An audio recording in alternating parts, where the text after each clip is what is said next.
and welcome to EME Trade, the show where we spotlight inspiring entrepreneurs who are turning their passions into a successful venture. My name is Aisha Wellington. I am your host for today. Today we have fabulous episode for you that will not only inspire you, but would also provide valuable insight for your entrepreneurial journey. Before we get into this exciting conversation, I want you to kindly follow us on all our social media platforms at Entrepreneurs Success Network.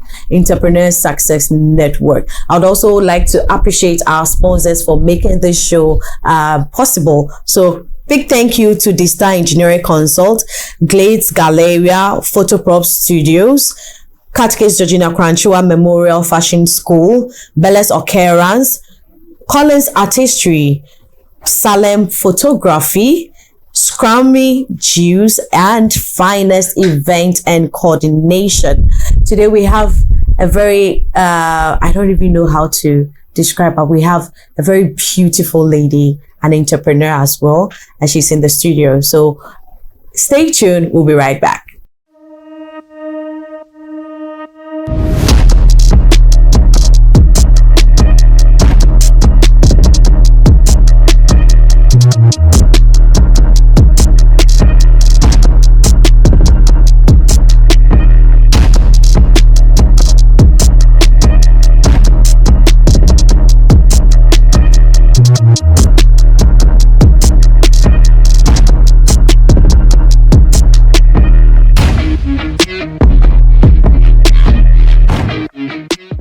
Welcome back to EME Train. As I said earlier, we have a beautiful lady. I don't know whether to say woman or lady, and she's here with us, and she's the CEO of Kinky Kelly Africa. I believe I said it right. Kinky Kelly Africa. And the only name I can mention is Prisca. The other one, dear. Unless you mention it. It's too heavy for my tongue. So Prisca, please give us your full name. Hi, my name is Prisca Wadem Abodakbi. And I'm the founder and CEO of Kinky Kelly Africa, which is a content creation brand, and Asiome, which is a cosmetic brand. And we manufacture and retail hair care and skincare product and solutions. So you heard it all. This is one person. Look at all the things that she's doing. So, Prisca, share with us. We know that there's a lot of hair products in the system. Tell us what really inspired you to venture into this business, because I know that there are a lot of hair products or hair businesses, but what really made you go into this business? Right. For me, hair has always been, let's say beauty generally has always been my passion. And for the longest time growing up, I remember our parents seemed to think anything that has to do with beauty was vain and you can't monetize it, you can't make a career out of it. So I remember my dad always trying to dissuade me, like, have you ever seen anyone become a billionaire from hair care or skincare? Learn your books, be a lawyer, be a doctor. I can just imagine where growing up our parents would be like, you have to be a doctor, you have to be a pilot, you have to be, and it reduces our how do I say, our talent. It makes a lot of us not identify the skill or talent that so I understand where you're coming from. Well, my dad did encourage the creativity side, but he just didn't want it to overshadow the academic prospects. Right? So for me, over the years, I started out being a content creator because I'm in university right after high school. I started keeping my hair naturally. And there was no one teaching young girls like me how to manage our hair, how to understand our curl pattern, the science and educational aspects of hair and how it transcends into becoming a woman. So I started learning on YouTube about hair, and I'm very interested in the science aspects of hair. Right? So I started watching tutorials, doing my research, and a friend told me, why don't you start your own YouTube channel where you teach what you have just learned. Okay. So I'm like, oh, I don't know how to do that. And she was like, okay, I'll help you. So she creates an email account for me, sets up the YouTube channel, and we started. And I can't tell you the quality was great, but with time we improved. And about 8 years plus later, here we are. Wow.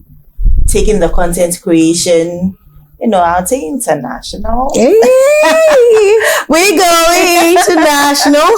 Right. Because we worked with both local and international brands. Yeah. And so through that, I realized that, okay, there were not a lot of Ghanaians creating products for our hair type, our climate, and our skin needs. So then I went back into my study room, studying, okay, what are the right products that work for our skin type, our hair type, and our climate here, and what raw materials do we have here to make that possible. So that led to the birthing of Asiome, because the imported products are just so much, and they don't take us into consideration when they are being manufactured. Yes. And there are long lists of chemicals in there that are harmful to us. Exactly. You can't even mention the products on the label. And what most people don't know is when you apply these products, it doesn't just stay on the skin or the hair. Okay. It absorbs into your bloodstream. Ooh. And sadly, that's why you see a lot of young people now getting kidney failures, cancers, and all of that, because of the chemicals used in some of these products that we don't know about. That all these multinational companies use, and you can't sue them. Even if you sue them, they'll drag it out in court so much that eventually you have to just leave it. But this product also, when it comes to the system, it goes through Food and Drugs Board and all that, and they are approved. Is it that they don't really do the necessary investigation or test that this product gets into the system, or this product does not go into or through the process of testing before coming to the system? So I would be very cautious in answering this question. I wouldn't say that the FDA doesn't do their job well. I think they do a fantastic job. However, per the regulations of some of the organizations in the world, companies are not really required to list every single ingredient in it. And some of them can be maxed under some subcategories, such as fragrances. Those things are considered trade secrets in the beauty industry. So you are not obligated to tell them what kind of fragrance you use and those things. And those multiglomerates tend to hide the phthalates and the silicones under that, which they are not obligated to. So now they write the best, chemicals on the label. They say, oh, this is natural, this is organic. And also because they've created a brand over time, we trust the name. Like if you hear a brand like L'Oreal, like, oh my God, this is an amazing brand because it's been there for years. If you hear something like, okay, let me not do too much free advertisement. No, don't free advertisement. In fact, when you do it, they have to pay us. Yes, they have to pay us. Right. So they tend to hide those things under those things, and sadly the FDA cannot do anything about it. And when you've been in the industry for so long, you do have power.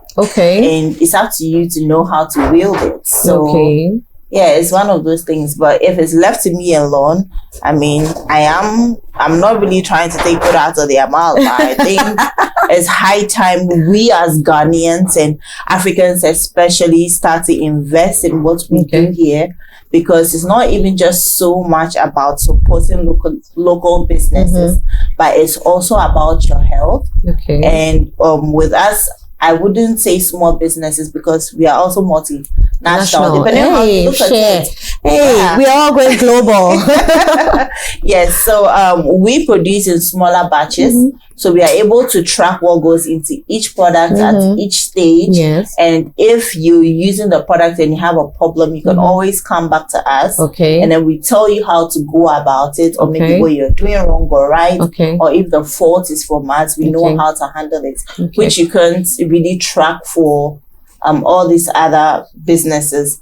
Number two, most locally produced products are safer. especially with the FDA, we go through as much thorough testing, just like all the other ones. And you're also investing back in your economy, because you earn money here, you produce money here, you invest it back into your economy, you have a better country.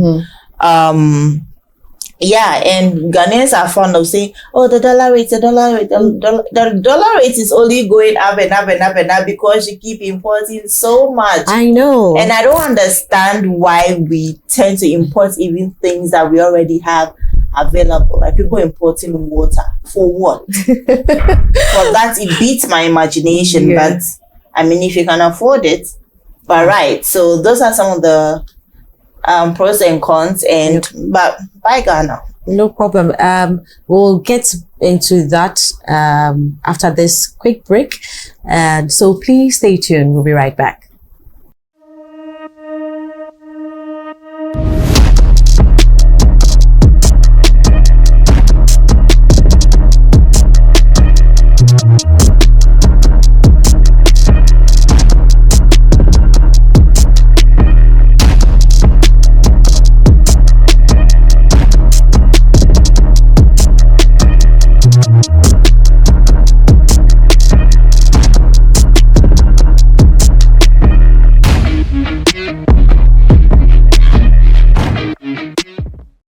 Welcome back to EME Train. This is the show where, as I said earlier, we bring entrepreneurs to share their stories, their ups and downs, and everything in between. And we have our guest, Prisca, here. Before we go into the conversation, kindly follow us on all our social media platforms at Entrepreneurs Success Network. And you see all our videos and updates over there. So Prisca, before we went on a quick break, you were mentioning some of the things. What should we look out for, especially we, the natural hair people? What should we look out for when we are trying to get a brand for our hair? Because we don't know the chemicals, all the chemicals that is, in fact, some of the words we cannot mention. So what should we look out for when we want to patronize a product?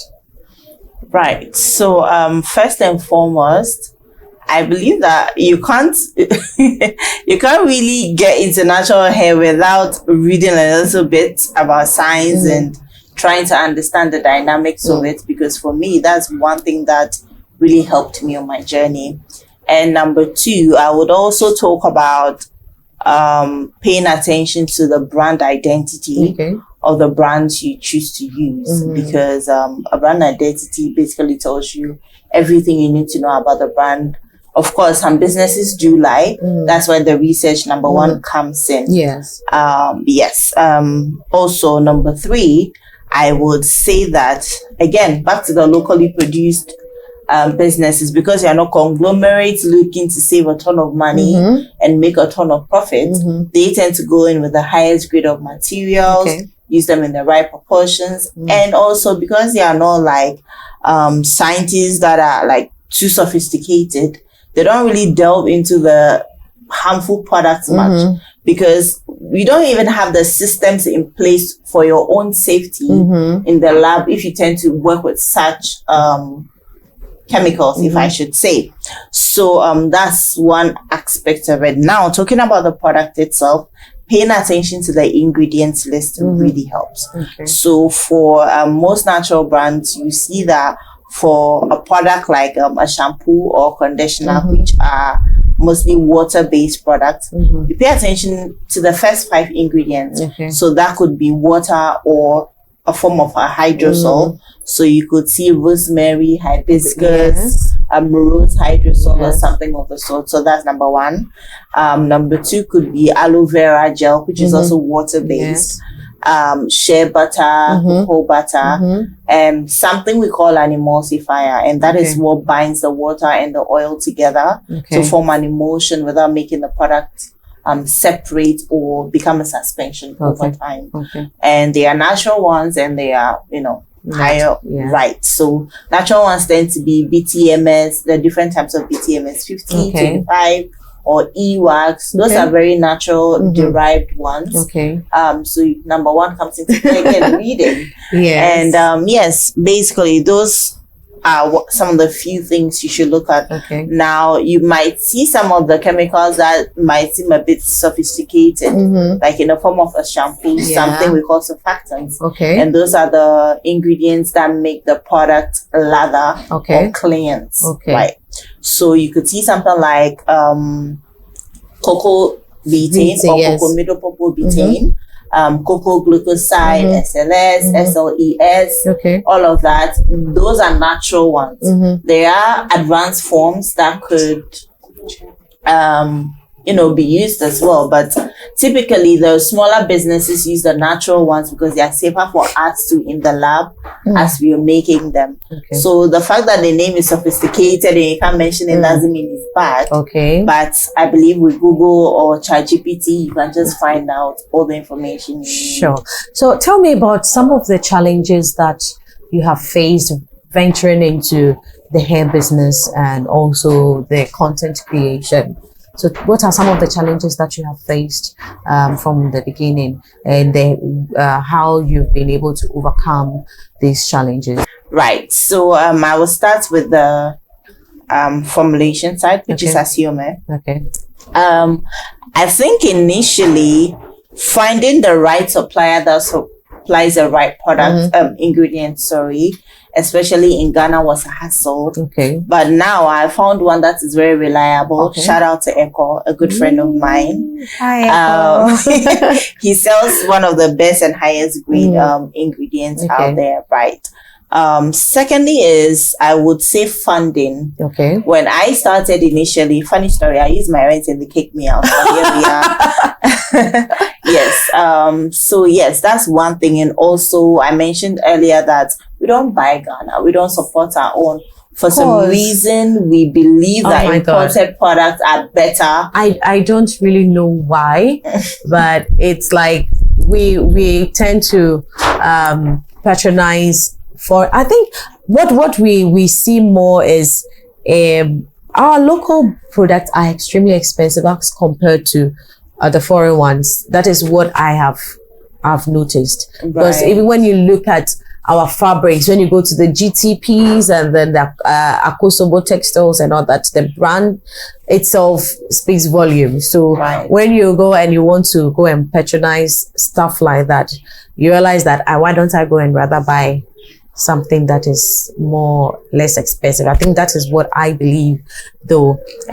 Let's go for a quick break. I can see that you have some products here. So let's go for a quick break. When we come back, we'll talk more about your product. Please stay tuned with us as we go for this quick commercial break.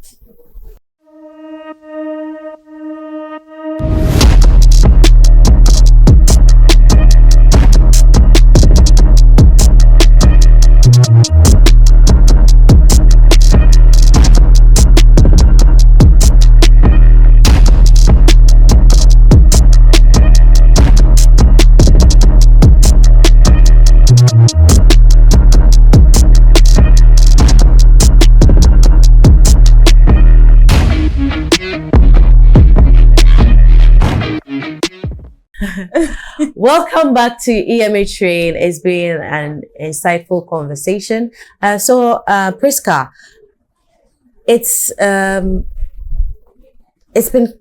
I think, very competitive when it comes to branding and positioning. What have you done, or how do you position your brand in a unique way so that people would identify? And then also, what are some of the breakthroughs that you've had so far? Right. For competition wise, I would say it's been quite the hassle, because producing on a small scale and competing with multi-conglomerates, you can see the clear thing. However, our unique selling propositions speak for us because number one, we are a natural brand, which means we use the highest grade of ingredients to make the product. We are locally sourced and produced here. We try to give back to the community in many ways that we can, because every product you sell, we save up a little bit to just give back to the community. And your major breakthrough? Right. Our major breakthrough, I would say, has been, I would just say, our growth, because we have been in business for a little over um 15 months, Okay. and going from a single product to now a diversified catalog, I would say, has been one of our greatest Because I can achievements. see some wonderful products. May I have one? I can see Oh some yeah, wonderful this is one of products. my favorites. Oh, and which is the Moringa turmeric Yes, body Wow. scrub. body It's our scrub. latest product, Wow, right? Our latest addition. it's I can just imagine how. You can open it. Oh my God, that smells so good, super good. And so, if someone wants to get this product, where can they locate you? Right.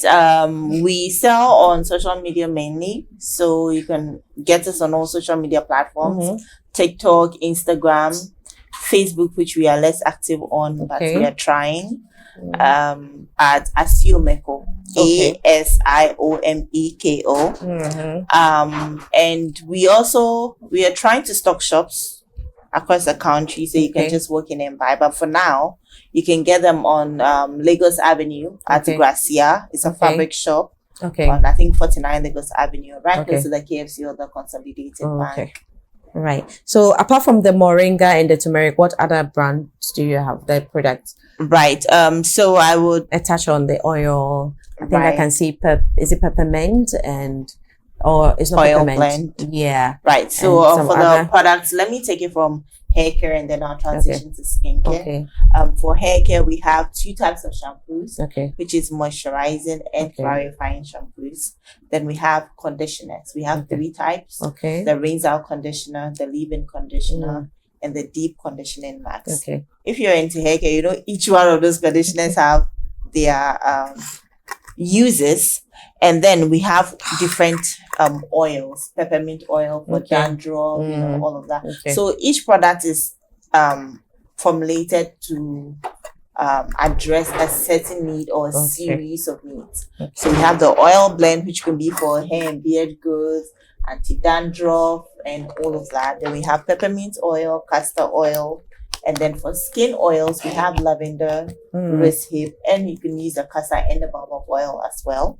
Then transition more to skincare, we have the body butter and the body milks, and of course, we have the body scrubs. Well, so if you want to know more about these products, you can reach out to them on all their social media platform, and they will be able to give you details or as to what the product is meant for. So it's been a wonderful and exciting conversation. Before we go, what are your last words, especially to entrepreneurs out there?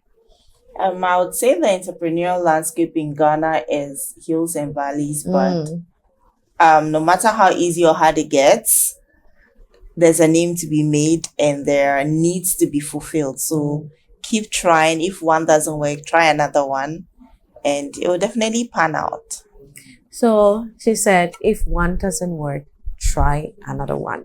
But before I go, I want to appreciate our sponsors. I want to say a very big thank you to Star Engineering Consult, Glitz, Galleria, Photoprop Studios. I also want to say thank you to Katkes Georgina Kranchua Memorial Fashion School, Bellas Okerans, Collins Artistry, Salem Photography, Grammy Jews, and Finest Event and Coordination. I also want you to follow us on all our social media platforms at Entrepreneurs Success Network, and you will see every information, updates, our shows, and everything that we do over there. So I've been your host, Aisha Wellington. See you next time. Bye.